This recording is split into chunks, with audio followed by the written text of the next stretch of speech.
Assalamualaikum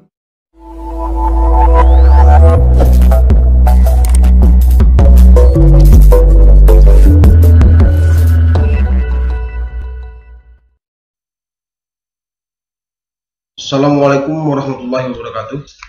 Baik teman-teman sekalian, sahabat cadas. Kali ini kita akan mempelajari yaitu soal PAI terbaru, yaitu bagian tes teknis P3K ya 2021. Oke teman-teman sekalian, karena banyak yang menanyakan bahwa tes PAI ini, untuk mapel PAI ini termasuk ke dalam tes apa, yaitu termasuk ke dalam tes teknis ya teman-teman sekalian. Karena tes teknis ini terbagi menjadi dua, yaitu PAI dan pedagogik. Karena di sini soalnya bisa mencapai 80 atau 100 soal ya teman-teman sekalian. Apabila dia mencapai soal 100, maka nanti itu dibagi menjadi dua, 60 soal PAI dan 40 soal pedagogik. Apabila dia soalnya 80, maka nanti bisa dibagikan biasanya itu PAI itu 45 dan untuk soal pedagogiknya itu 35 ya teman-teman sekalian. Jadi nanti kita sambil menunggu bagaimana bentuk soalnya, terlebih dulu untuk mempersiapkan diri teman-teman sekalian, silakan kita belajar bersama di sini. Ya, jangan lupa sebelum memasuki pembelajaran ini, terlebih dulu kita berdoa. Bismillahirrahmanirrahim. Rabbi shrah li sadri wa yassir li amri wahlul 'uqdatam min lisani yafqahu qawli. Rabbi zidni ilma warzuqni fahma. Allahumma shalli ala Muhammad wa ala ali sayyidina Muhammad. Baik teman-teman sekalian, langsung saja ke soal nomor 1. Ya, soal nomor 1. Perhatikan sifat-sifat Allah sebagai berikut ini. 1. Kudorat, irodat, sama, basor, aliman. 2. Mutakaliman, basor, kudorat. 3. Wujud, kiamuhu, minapsihi, basor, kalam, ilmun, hayat, kalam, irodat. 5. Qadiron, muridan, hayan, wahdaniyat. Yang termasuk sifat ma'ani di atas adalah termasuk sifat ma'ani yaitu A ya teman-teman sekalian, yaitu yang pertama kudorat, iradat, sama, basor, dan aliman. Itu teman-teman sekalian. Lanjut ke soal nomor 2. Ya, Bismillahirrahmanirrahim. Ini ayat ya teman-teman sekalian, berbunyi walaqad arsalna rasulan min qablika minhum man qasasna alaika wa minhum. Ayat tersebut menjelaskan bahwa A. Para rasul itu diberi mukjizat, B. Rasul berbeda dengan nabi, C. Nabi itu jumlahnya banyak, D. Sebagian nabi disebutkan dalam Al-Quran, E. Sebagian nabi disebutkan dan sebagian lagi tidak disebutkan dalam Al-Quran. Ya, di sini artinya yaitu E teman-teman sekalian, yang mana artinya yaitu sebagian nabi-nabi disebutkan dan sebagian lagi tidak disebutkan dalam Al-Quran. Lanjut ke soal nomor 3. Wa ma arsalna min qablika illa rijalan nuhiya ilaihim. Makna yang terkandung dalam ayat tersebut adalah A. Telah diutus beberapa rasul sebelum Nabi Muhammad, B. Nabi itu jumlahnya banyak sekali, C. Rasul itu dari keturunan bangsawan, D. Rasul itu laki-laki yang diberi wahyu, E. Kisah Maryam melahirkan Isa di pohon kurma. Ya, itu artinya di sini jawabannya A ya teman-teman sekalian, yang mana artinya di sini telah diutus beberapa rasul sebelum Nabi Muhammad. Maksudnya di sini maksud dari di sini ada Nuhi ya. Itu ya teman-teman sekalian, kata kuncinya.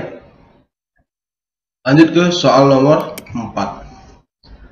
Berikut ini kemajuan bangsa Arab, bangsa Barat, setelah kepindahannya ilmu pengetahuan dari dunia Islam ke dunia Barat, kecuali, ingat ada kata kecuali teman-teman.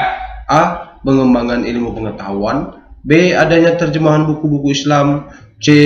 Lahirnya filsafat-filsafat Barat, D. Didirikannya lembaga-lembaga penerjemah, E. Penemuan teknologi baru. Ya, di sini berikut ini kemajuan bangsa Barat. Nah, ada kecuali, yaitu pengembangan ilmu pengetahuan. Ini ada kata kecuali teman-teman sekalian. Lanjut ke soal nomor 5. Faktor internal yang menyebabkan kehancuran umat Islam pada abad pertengahan adalah A. Berkembangnya paham Mu'tazilah, Mu'tazilah maksudnya di sini ya.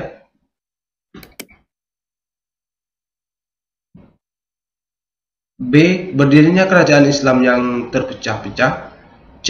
Menurunnya disiplin dan kecerdasan umat Islam. D. Tidak adanya ideologi pemersatu. E. Menurunnya suhu politik. Ya, jawaban paling tepat yaitu ya B, teman-teman sekalian. Berdirinya kerajaan-kerajaan Islam yang terpecah-pecah. Jadi umat Islam itu tidak ada pemimpin satu seperti khalifah ya teman-teman. Jadi orang bisa menggerogoti umat Islam itu dengan mudah, atau tidak ada kekuatan sama sekali, tidak ada seperti pada zaman Umayyah, Abbasiyah, Khalifah Umar, Utsman, Ali ya, seperti itu ya, karena tidak ada pemimpin yang satu. Itu yang menyebabkan umat Islam itu di abad pertengahan itu mengalami kehancuran. Lanjut ke soal nomor 6. Filosof dari Spanyol yang membabat irasionalis di barat disebut, maksudnya dia itu disebut apa ya? A. A.P. Gibran, B. Avenzoar, C. Averroes, D. Apician, E. Apem Pace. Ya, di sini sangat jelas ya teman-teman, yaitu Averroes ya teman-teman sekalian. Terus nomor 7. Ajaran Islam yang hakikatnya mengandung 3 prinsip pokok, yakni A. Akidah, ibadah, dan hakikat. B. Akidah, syariah, dan ibadah. C. Akidah, syariah, dan muamalah maksudnya. D. Akidah, syariah, dan ma'rifah. E. Akidah, syariah, dan akhlak. Ya, di sini isian yang paling pas yaitu E, teman-teman sekalian. Akidah, syariah, dan akhlak ya. Itu yang mengandung 3 prinsip pokok dalam ajaran Islam. Lanjut ke soal nomor 8. Jamaluddin Al-Afghani adalah pembaru Islam yang mengemukakan gagasan tentang A. Islamisasi ilmu pengetahuan, B. Islam dan liberalisme, C. Pan-Islamisme, D. Postmodernisme, E. Islam akomodatif, dan alternatif. Jadi di sini teman-teman sekalian, Jamaluddin Al-Afghani ini yaitu pembaharu Islam ya, yaitu dia mengeluarkan istilah ya pan-islamisme. Ini masuk ya teman-teman sekalian pada saat tes CPNS kemarinnya di kebidangannya, pada tes dalam P3K juga masuk ya tahun 2019 kemarin ya teman-teman sekalian. Pada saat kami tes itu masuk ini ya, Jamaluddin Al-Afghani. Terus nomor 9. Yang dimaksud dengan talak zihar adalah A. Talak yang diucapkan dengan menyamakan punggung ibunya, B. Talak yang diucapkan dengan 3 kali, C. Talak yang dijalankan penangguhan persyaratan, D. Talak yang dilaksanakan dengan cara sumpah, E. Talak yang dilaksanakan dengan cara paksaan. Ya, di sini talak zihar itu yaitu talak yang diucapkan dengan menyamakan punggung ibunya. Jadi dia itu menyamakan istrinya itu sama dengan ibunya. Jadi namanya itu talak zihar.